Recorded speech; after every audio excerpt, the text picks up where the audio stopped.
Congress party के प्रियंका गांधी जी उत्तर प्रदेश के रायबरेली में जनता को संबोधित करते हुए उन्होंने धर्म की राजनीति को लेकर क्या कहा, वीडियो क्लिप आपकी स्क्रीन पर।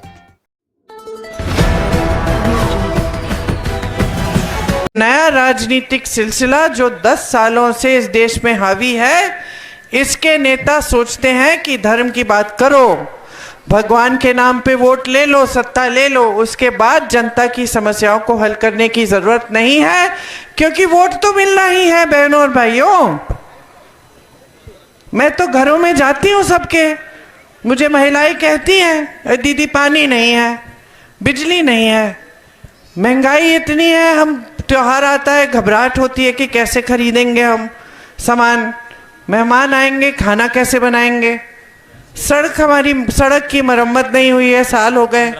और मैं पूछती हूँ फिर वोट किसको दे रही हो? विधायक को। क्यों? वो हमारे घर आए थे, दुरदुरिया कराए और कह दिए कि भगवान के नाम पे वचन दो, भगवान के नाम पे हमने वचन दे दिया, और बड़े धार्मिक पार्टी है भाजपा, इसलिए हम उनको दे रहे हैं।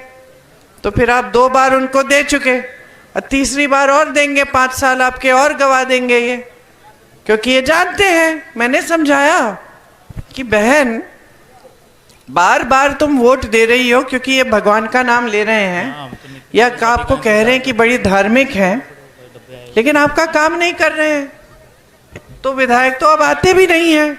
वो तो चुनाव के समय आएंगे, वही धर्म की बातें, वोट ले लेंगे, और उनको ये नहीं लग रहा है कि आपके लिए कुछ करना है।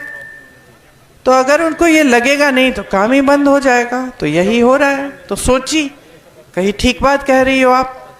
मैंने कहा कि इतने बड़े बड़े नेता रहे हैं, अपने संसदीय क्षेत्र में जाते हैं, काम के नाम पे वोट मांगते हैं, भगवान के नाम पे नहीं मांगते।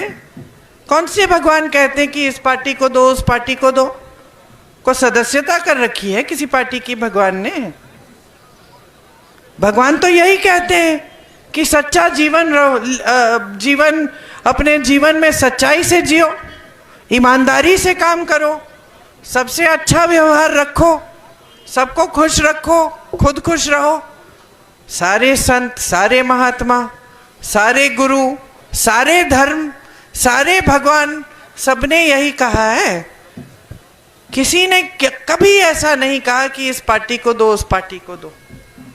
यही कहा है कि जो सच्चे हैं उन्हीं को आगे बढ़ाओ। तो आपका इस्तेमाल हो रहा है, धर्म के नाम पर आपसे सत्ता ली जा रही है। सत्ता ले लेते हैं, आपको भूल जाते हैं। आपको मालूम है कि आज के दिन जहां कांग्रेस की सरकार है, वहां हर गरीब परिवार के जो सबसे बड़ी महिला है उसको 2000 रुपये मिल रहे हैं। कर्नाटका में, तेलंगाना में हर महीने मिल रहे हैं। आपको मालूम है कि बस की यात्रा मुफ्त कर रही हैं बहनें कर्नाटका में।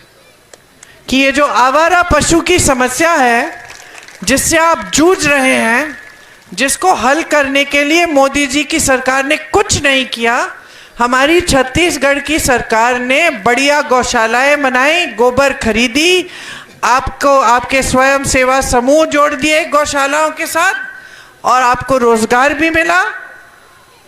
गोबर खरीदी जनता से गोबर गैस बनाया, आपको सुविधा मिली, जानवरों का देखभाल हुआ, अच्छी अच्छी गौशालाएं बन गई, सब खुश, समस्या हल की।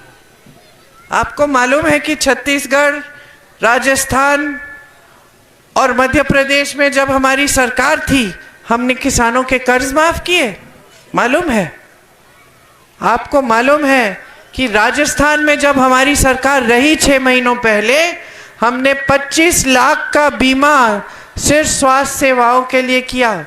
हर गरीब परिवार को जितना भी इलाज करना था, कैंसर का इलाज, हार्ट का ऑपरेशन, ब्रेन की सर्जरी, 25 लाख के अंदर अंदर था, तो सरकार पूरे पैसे दे रही थी, 1 पैसा नहीं देना पड़ा। ये हमारी नीतियां हैं। इनकी नीति क्या है? कर्ज माफ होंगे बड़े खरबपतियों के। देश का कोयला, बिजली, बंदरगाह, हवाई अड्डे सब बड़े खरबपतियों के, और देश की जनता जाए कहाँ? ये है इनकी नीति। हंसने की बात है क्योंकि मैं इस तरह से कह रही हूं, लेकिन बहुत दुख की बात है। गहराई में सोचिए कितनी दुख की बात है। जो हाँ,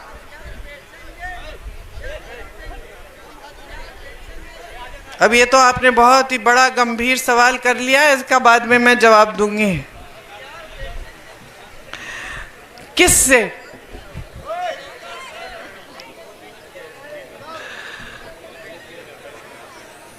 तो सुनिए हमारी क्या नीतियां हैं।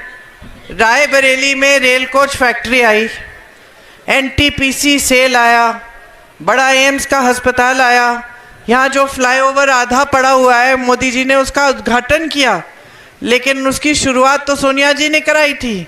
उद्घाटन मोदी जी ने कर लिया, वो 6 महीने बाद टूट गया। कितने?